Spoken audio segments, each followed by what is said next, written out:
Happy Valentine's Day. I hope that you are having a wonderful day and welcome to our live for the week. Because it's Valentine's Day, today on our live, we are going to be talking about rules for entrepreneurs in marriage. And this is a big one. Entrepreneurs, guys, we're not easy to be married to. Let's be honest. We are not easy to be in relationships with because we are not super stable. We have always big dreams, and yet sometimes we get overwhelmed and emotional, all that stuff. I mean, is anyone really easy to be married to? I don't know. So today I'm going to give you my 5 rules.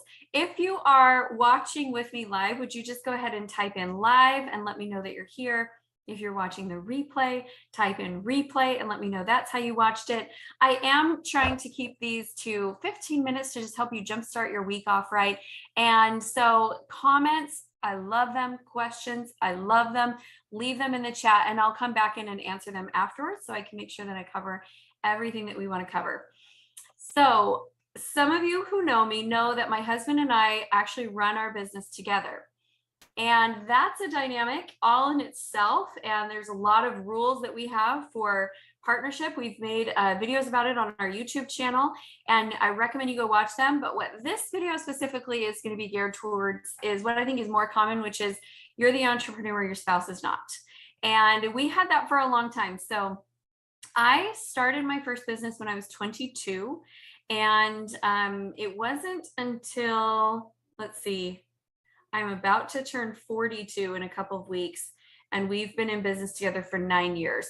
So the rest of that, all that time, so what is that like? Anyway, you can do the math. It's a long time.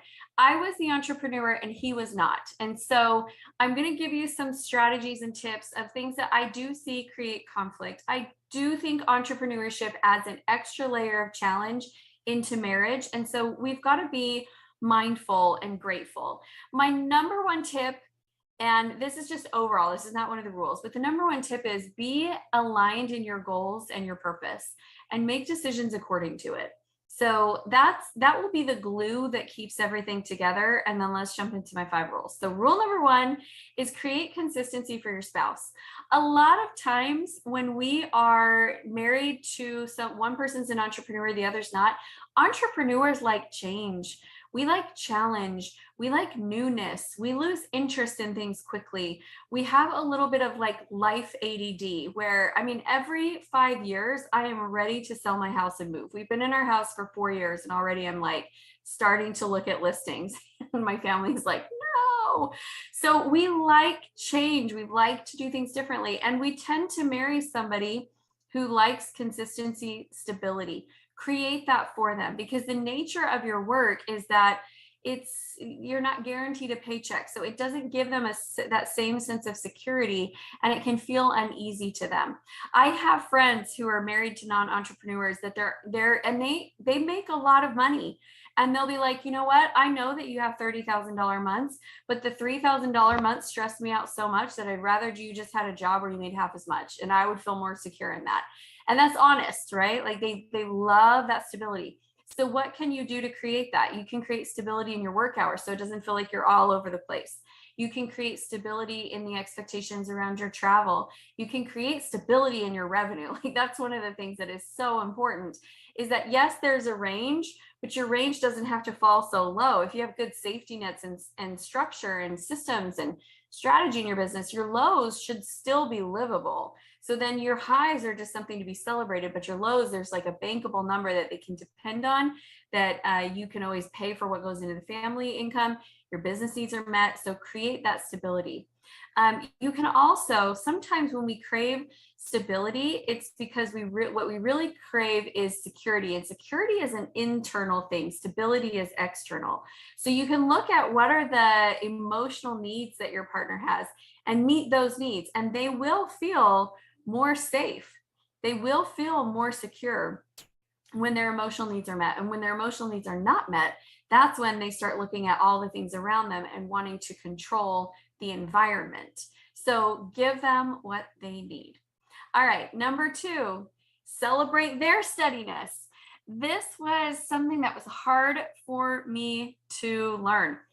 My husband is steady and he is slow paced, and I am like chaos and fun in a jar, and I am fast paced. And for a lot of years, I didn't celebrate that about him. I wanted him to be more like me. Instead of like really honoring and appreciating, I am so glad that somebody remembers to pay all of my bills every month and on time. I am so glad that somebody encourages me to like pause in my moment of great ideas and ask me the hard questions to make sure I'm really thinking it through all the way. And I don't always appreciate it in the moment. Sometimes I'm like, would you just be excited about my brilliant idea and then we can talk about details?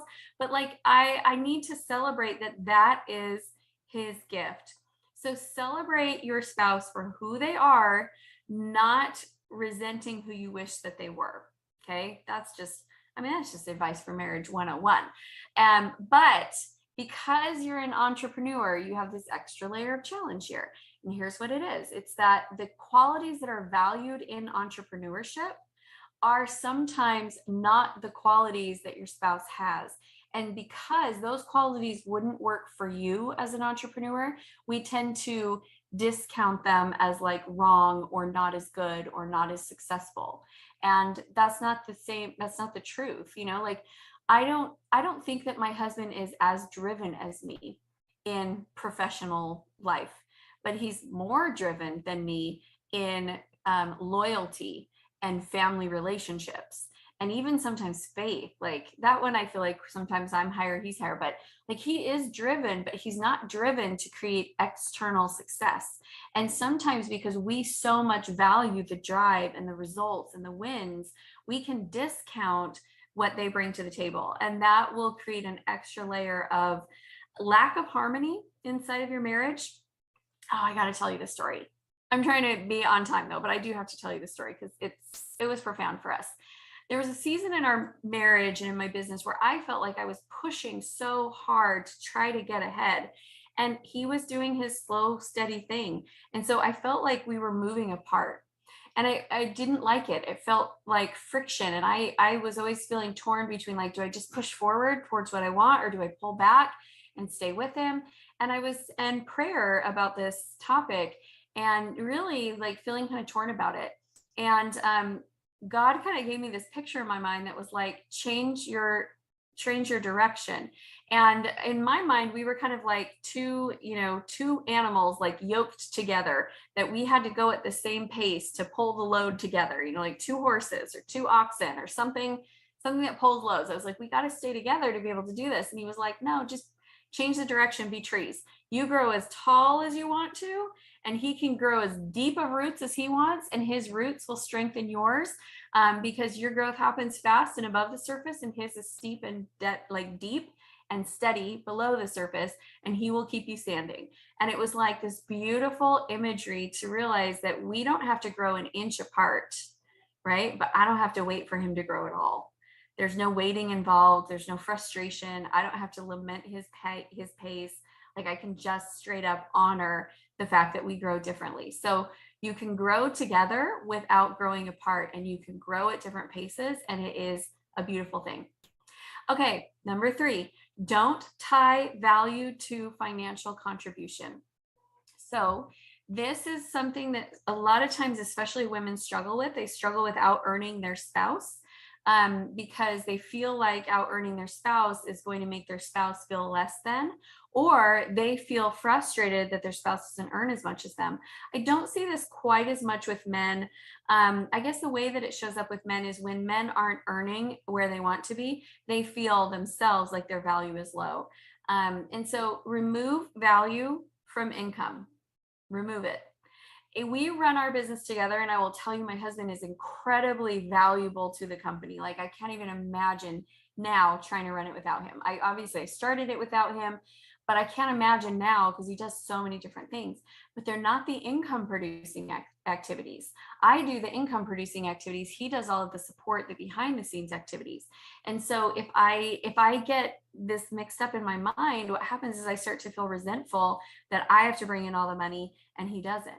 And it's like, well, that's not fair. I want to be able to not have that pressure, right? But I can't do what I do without somebody behind doing all of the stuff to get me to the point where I can have the sales call, do the speaking gig, bring in the leads, bring in the money, right? So you've got to separate out the value from the money and just view your spouse as incredibly valuable. My husband is so good at this. I remember one time I was really struggling in my business and feeling like bad about it, and I don't remember how I said it to him, but he just was like, pause. I don't think about that at all. I don't think about like, I love you more when you're successful. I love you less when you're not successful. I just love you. So don't even worry about that. And it was like, I didn't realize that I was doing that for me as well. Like, I love me more when I'm successful. I love me less when I'm not.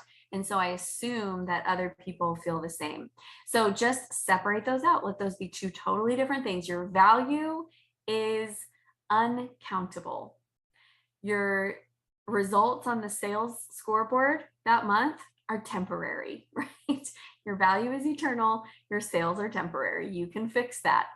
So, okay, next rule is knowing what to tell your coach, what to tell your team, what to tell your spouse. So a lot of people vent about their business to their spouse. Bad move, because what your spouse hears is, this business is not good for the person that I love. It makes them miserable. It makes them unhappy. They hear all the bad things about it.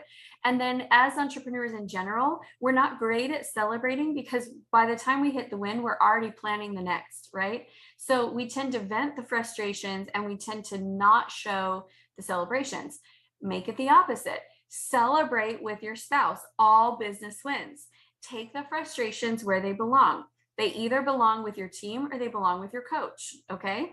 I try to take most of my frustrations to my coach and even not place a lot of those on side of my team. What I take to my team is what I need them to fix, what I need them to do. But I try not to dump my frustrations there.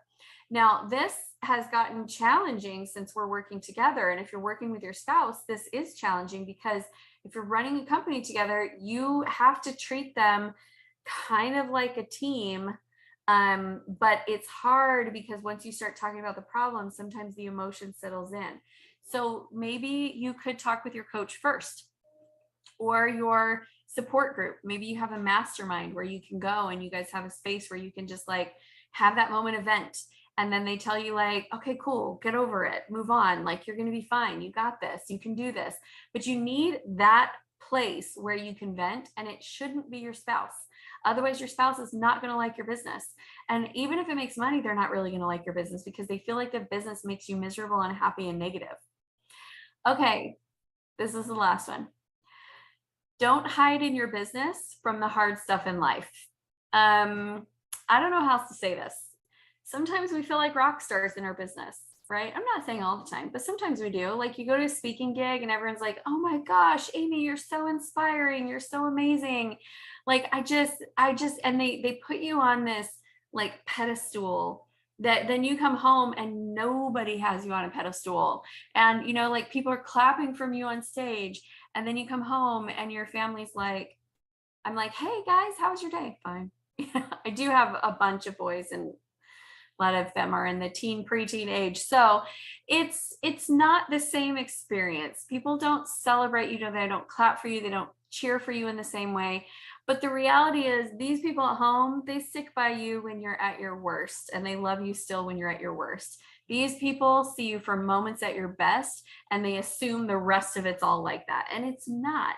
So it can be easy when things are hard at home to just unplug from business and go, unplug from family, keep that distance, protect yourself from the hard, and go plug in business, but it will never, ever, ever make anything better.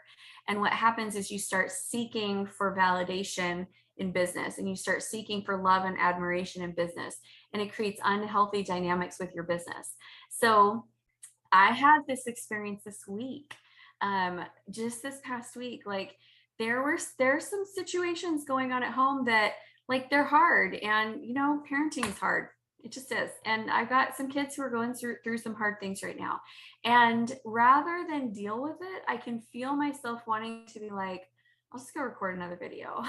I've got client work to do. I've got all these things to do. And I've been like, nope, you're going to stick your butt downstairs and you are going to show love to all of these people, even when maybe they don't think that they want to see that love from you at this particular moment.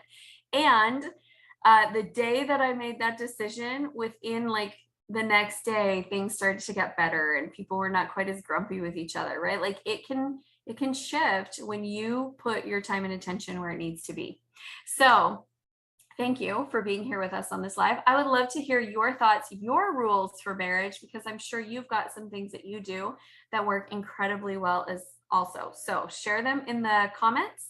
And I look forward to hearing from all of you. I hope you have a wonderful day of love. Go celebrate that spouse